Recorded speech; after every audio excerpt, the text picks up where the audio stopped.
Hello everybody and welcome back to Games for Dads.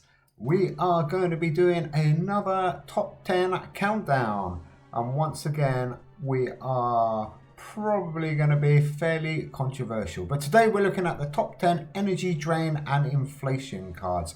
I know everybody hates playing these and I don't play them that often, but anyhow, let's have a look at my top 10. Number 10, Manticore. Your opponent's arts and cultures and history cards in hand cost +2 for 3 turns.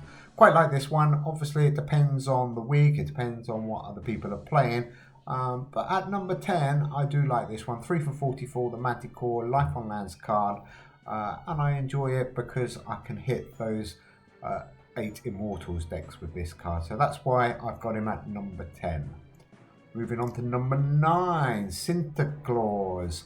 I love the Festive Traditions cards, and that's why this one's made it in at number 9. On the draw, your opponent's cards in hand with 50 or more base power cost +1 until played, and your cards in hand with 40 or less base power cost -1 until played. So pretty good card, that one. I do like that one. As I said, I love playing Festive Tradition cards, so Sinterklaas has made it into the charts at number 9. Number 8 in our countdown, James Armistead. What a card. On the return, your opponent loses -2 this round, and if you won the turn, your opponent loses -10 power or energy. Power this round, sorry, getting confused there. So that's James Armistead at number 8 in our Drain Inflation top 10. Quite a cool card, that one. Liking that.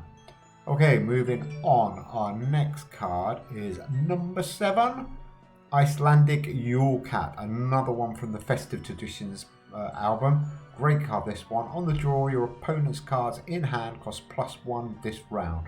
So hopefully you get him nice and early at the start of the round, and that's really gonna put some inflation on your opponent's cards. So that's the Icelandic Yule Cat, one of my favourite Festive Tradition cards as well, making it in the chart at number 7.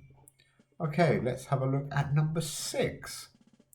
Number 6, everybody's favourite Sandcat. 1 for 0. You find this in all the tiny decks. Brilliant card. On the draw again, your opponent's cards in hand cost +1 this round. That's the Sandcat. Cute little cat as well. Nice card there. It's an epic limited. Excuse me. Makes our chart at number 6. So, number 5. There's a few cards fairly similar actually in this countdown. But let's have a look at number 5.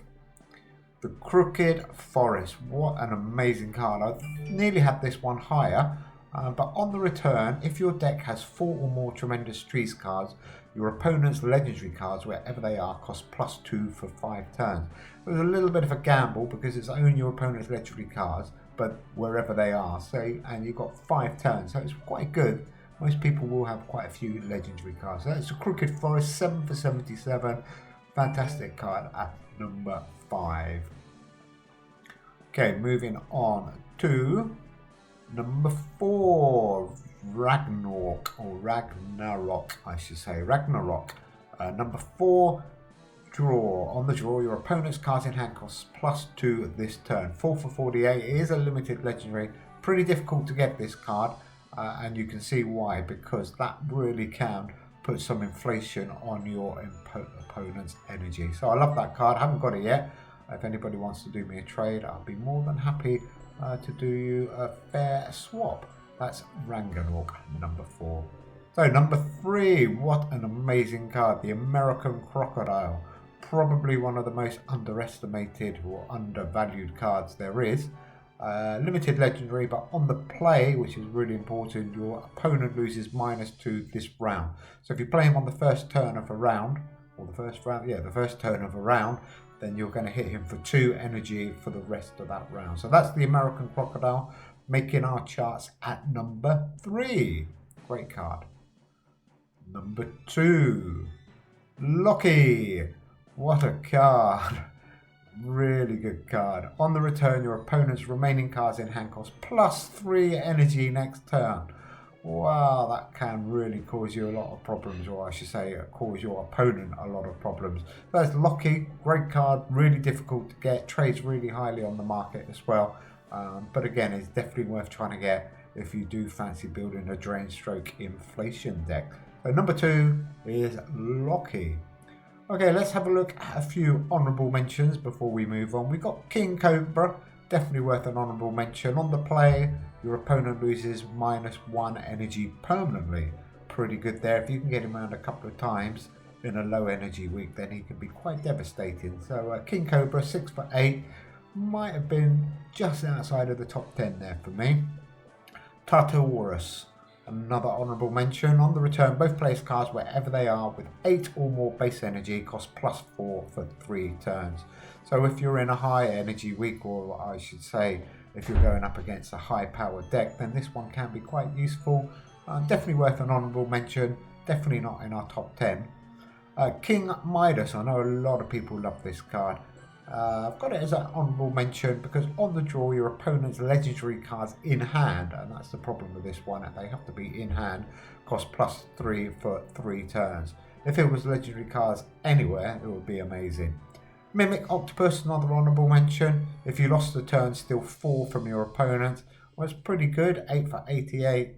Again, it's definitely worth an honourable mention there. And could have possibly just squeezed into the top 10 there, but that's the Mimic Octopus.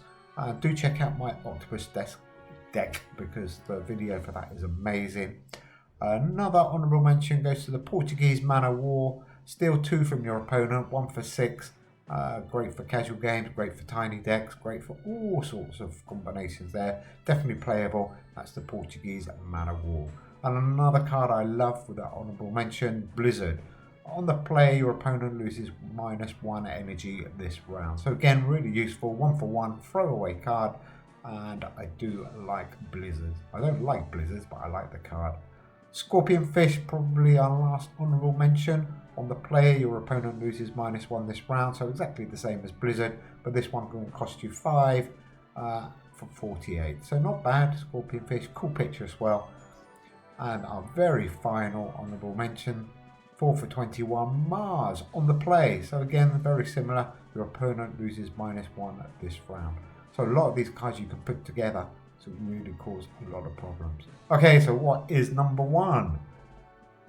Epidemiology. Epidemiology. I told you I can't read and talk. On the return, your opponent's cards, wherever they are, cost +1 until played. And a little bonus, your cards, wherever they are, gain +5 power until played. That's 20 for 20. Really expensive to play, especially if you're trying to do a drain inflation week on a low energy week. But for me, it is absolutely priceless. 20 for 20, crazy to play it. But you can absolutely devastate your opponent with this card. So that's my number 1. I'm sure everybody disagrees, but there you go. Leave your list below in the comments. Really interested to see what you think. And if you haven't subscribed, do subscribe to the channel. We've got loads more cool stuff coming up over the next couple of days. Take care, everybody. Bye.